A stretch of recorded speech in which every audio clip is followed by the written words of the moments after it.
the easiest way to set this up.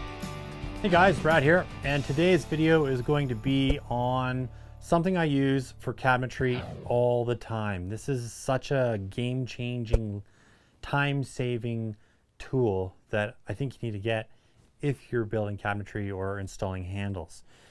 Now, I keep it in, this is my door jig box. It's a T-stack, and what we're going to be showing you today is the True Position Hardware handle jig. All right, this thing, I've had a lot of different door jigs over the years, and this is by far my most favorite one. Very, very easy to set up, and I'm just going to kind of run you through it. We're going to pretend that this is a nice finished door. All right, and the way this works, it adjusts in 3 different areas. 4 if you include this little stopper. It's all made out of aluminum. It has these guides for drilling. I use a 5mm bit, which I keep up in here, right there. And this is a brad point bit. They're really, really nice because they have this tip here, so your bit is never going to wander. That's what I love about these bits. Make sure you guys subscribe, hit that notify bell, give me a thumbs up because it really helps out the channel, and we love providing you with some awesome content. So this brad 5mm point bit fits right in these holes perfectly. All right, there's 3 of them. Basically, the way this works is very, very simple.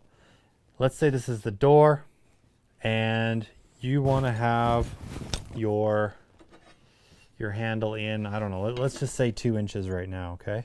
So right there, 2 inches in. All right, let's go 1.5 inches, sorry. 1.5 inches. All right, normally I wouldn't mark it like this, but I'm just doing this to show you guys.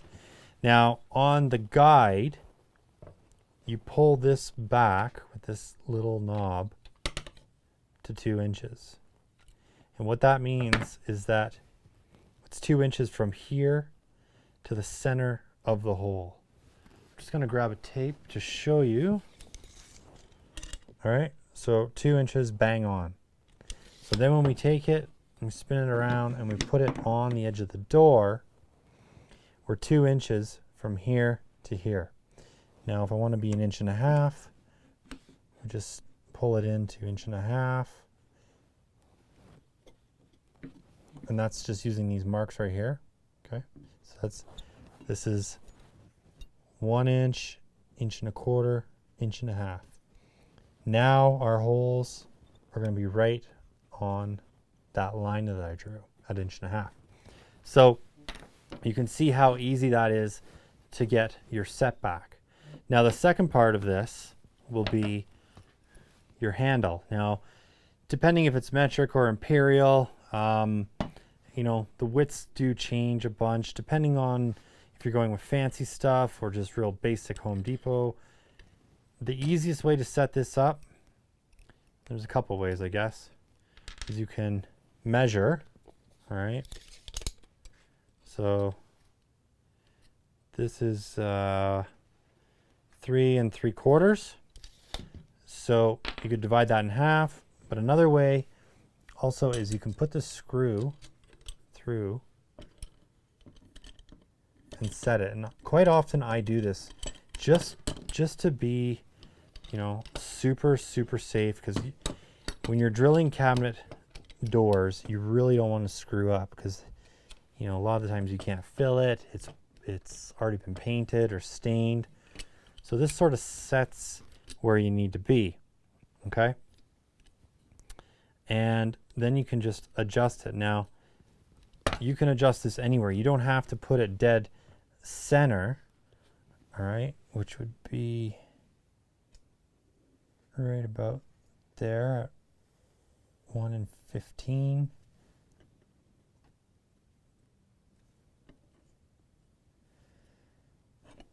Just about there. And now I could take this off and I'm preset.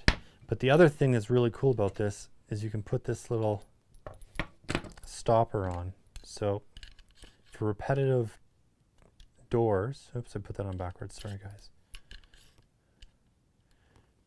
For repetitive type stuff, you just set this up like so. Now this stopper is going to line up. Oh, I did it backwards because I'm doing it for the camera. All right, we're going to win here.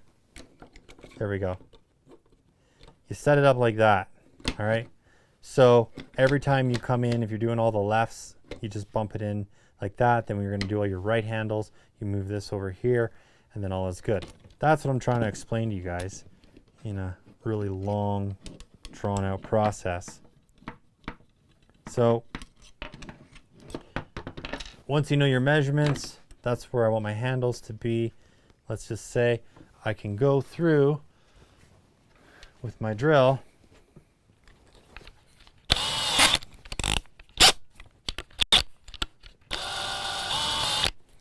There we go. Now I don't want to drill into this table, so I'm just going to quickly prop it up with my tape. And so you're set, so you can just quickly drill your hole.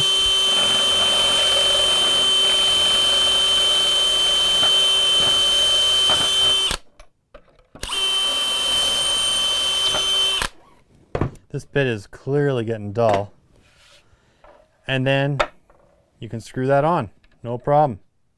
All right, so this thing really just speeds up the whole process of putting on door handles. When I first started off in cabinetry, we used to use tape, and sometimes you have to, but we just use, you know, blue painter's tape, mark it out, and we draw, you know, a line just like this on the painter's tape, and then we'd figure out the center of our handle or where the first hole would go. You know, you come up and let's say you want your first hole there or here or whatever, and then you'd mark out the tape. The problem with that is there's a lot of room for human error.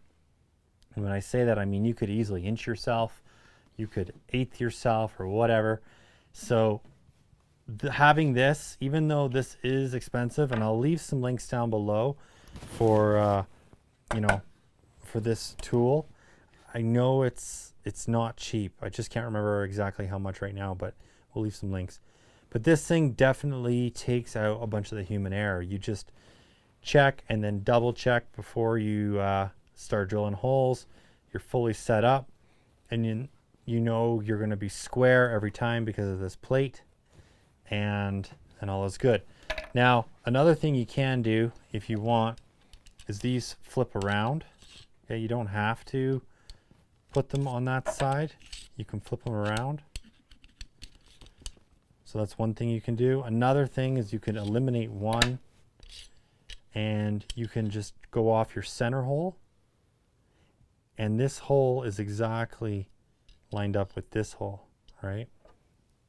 So you could set your handle in, and then you can just run center every time. There are little tiny cut lines in this plate. So I don't know if you can see that on there.